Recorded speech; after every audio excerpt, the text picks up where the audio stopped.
I'm 25 years old, single, and never been in a relationship that lasted longer than 2 months. There are a myriad of reasons that could account for this deficiency, such as my strong desire for a real career so I don't end up a fucking mess like Lindsay Lohan, or my inability to gauge the right amount of time to wait before asking for a second date. But I've come to the conclusion that I'm probably just bad in bed. I'm sure you've all heard the saying that sex is like pizza. Even when it's bad, it's still pretty good. Well, yeah, okay. But there's still a big difference between Papa John's Supreme with garlic butter dipping sauce and, like, DiGiorno. You guys, I think I'm DiGiorno. It's not that I don't understand the mechanics of it or anything. I'm just awkward. I say the wrong thing at the wrong time. I'm not bendy at all. And my idea of a sexual fantasy is you eat me out while I eat this turkey sandwich. I've always had trouble attracting males. I'm just shy. When I try to eye-fuck a guy, I apparently just look drunk. Instead of the, oh hey, response I hope for, I generally get, are you okay? Do you want some water? Though none of my former sex partners have said anything to me about it, I'm inclined to believe that this awkwardness extends to my sexual prowess.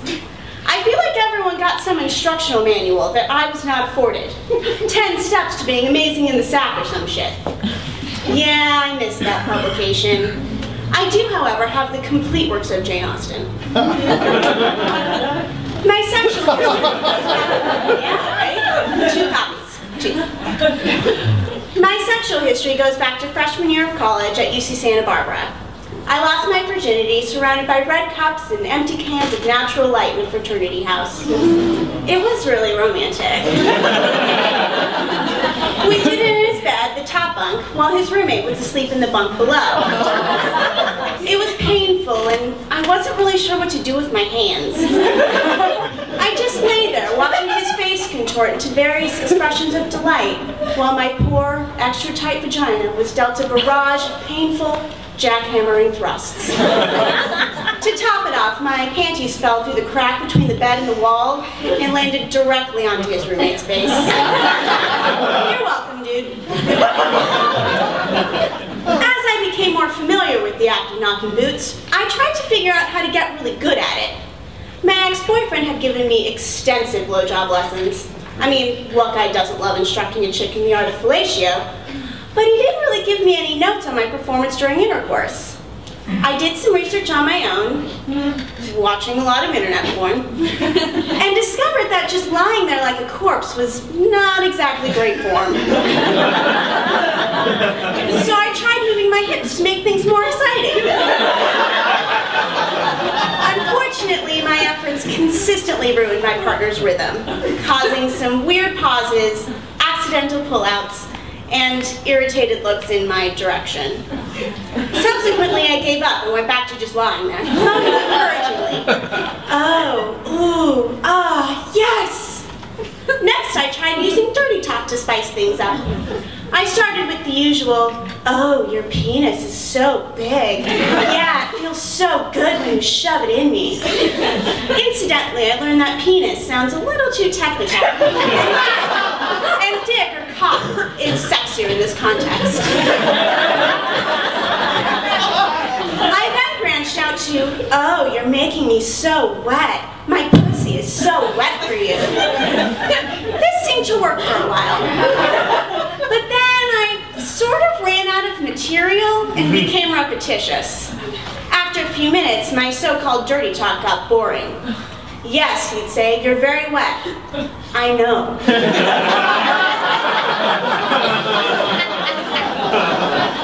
In addition to a lack of technical skill in the sexual arena, I also missed the memo on other important aspects of a sexual relationship, like tending to your pubic hair.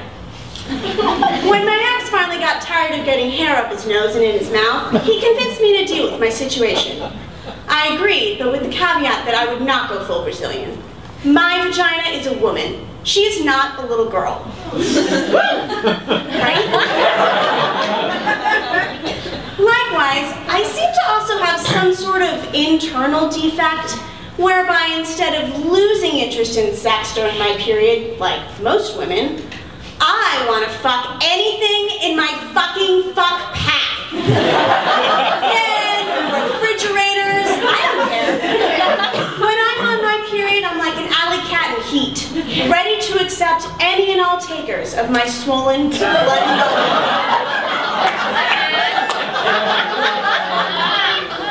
pretty much. This became problematic during college when I fell into a friends with benefits situation. One night we got super drunk and, well, fucked like a couple of disoriented bunnies.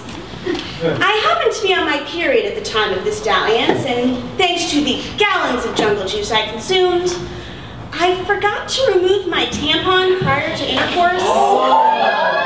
Yeah. Somehow I didn't feel the blood-soaked bunch of cotton being pushed farther and farther up my cervix with every drunken thrust.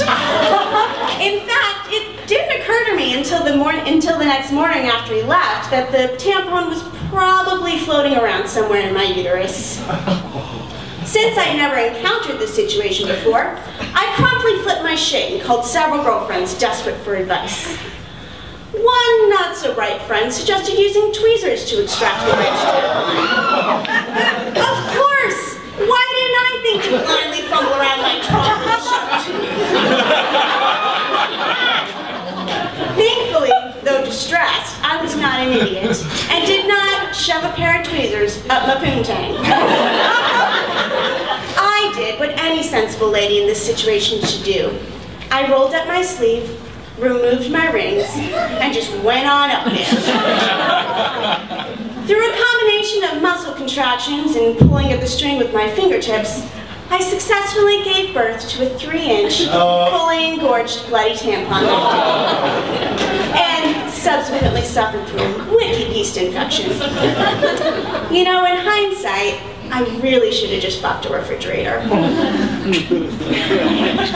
couple years later, on New Year's Eve, I met a nice gentleman with whom I got down and dirty. He didn't have me, of course, but he did shove a few fingers up there and went down on me a while. The next morning, hungover and hazy, it occurred to me once again that a dude had poked, flicked, and fingered my hoo-ha. And an engorged tampon. Disappointed in myself, keep doing that. Disappointed in myself, I prepared for another excavation of my innards. I searched and I searched, but I just could not find that fucking tampon.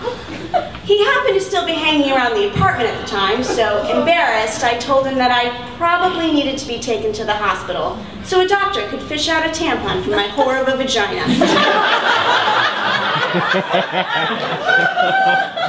Oh, no worries. I pulled it out last night, he said.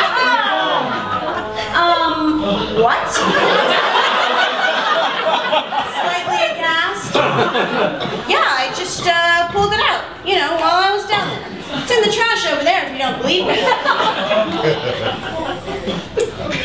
The image of this stranger pulling out my tampon with his teeth haunts me to this day. If any of you are wondering, who wants to bone a chick while she's bleeding? The answer is most dudes.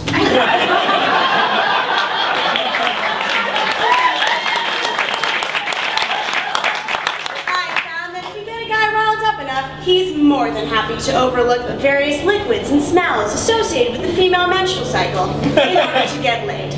Let's give it up for men. Despite all of my efforts to learn how to be good at sex, I still haven't managed to keep a guy past the first or second lay. Period or no period. I'm still single. I still suffer through excruciatingly long bouts of unintentional celibacy. And I'm still fairly certain that I'm a DiGiorno. However, I I have always prided myself on being a good student. So, if any of you fellas are willing to be an instructor, my period should start sometime next week.